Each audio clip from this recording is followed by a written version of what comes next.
You look at where the rain has fallen over the past week, and you can really start to see that trend with that west wind. You see throughout those interior locations, southeastern Polk County, right around 6 inches of rain, 7 inches of rain in the Highlands County, and all that rain pushing over onto the other side of the state. And we've had some rain here on the west coast, but you see it is not much. Most areas trace to a few hundredths of an inch of rain. So as we head into next week, signs are that pattern will break down. We'll start to pick up more of that east and southeasterly wind, which should start to push those rain chances back onto our side of the state. But still today, we're stuck with those winds pushing most of that activity away from the coastline. 81 degrees right now here in Tampa, Clearwater 78, Sarasota 80 degrees, some mid 70s, some lower 70s as you head over towards Frostproof at 70 degrees. And then up across the northern part of the state, Tallahassee at 72, Gainesville 71 degrees. And those dew point numbers showing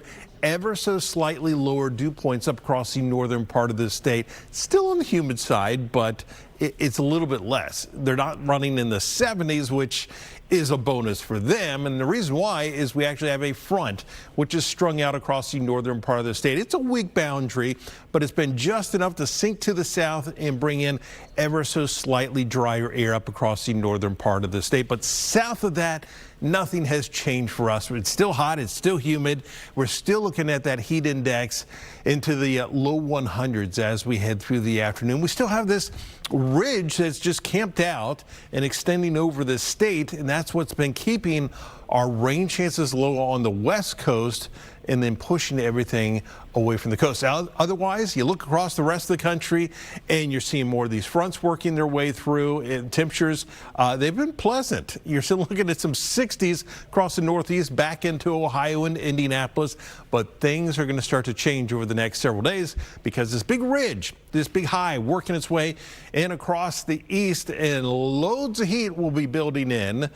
And that means the rest of the east is joining in with the kind of heat that we have been seeing as we go into the weekend and into next week. So watch the Fox weather model as we go through the afternoon. You see some of these storms developing, but again, you notice where the rain is. It's away from the coastline and it's working its way even further inland. So southeastern Polk County down towards Highlands County as we head into late this afternoon, heading into this evening. Storms will wind down. We'll clear out the skies. We'll see a few scattered showers developing once again as we go through the day. But you see those rain chances still in those inland spots as we go through Friday. So our forecast goes like this for today. Partly cloudy, storms mainly inland. Daytime high at 93 degrees. And then as we head into tonight, any of the storms that are around, they wind down. Partly cloudy skies, overnight low down to 81.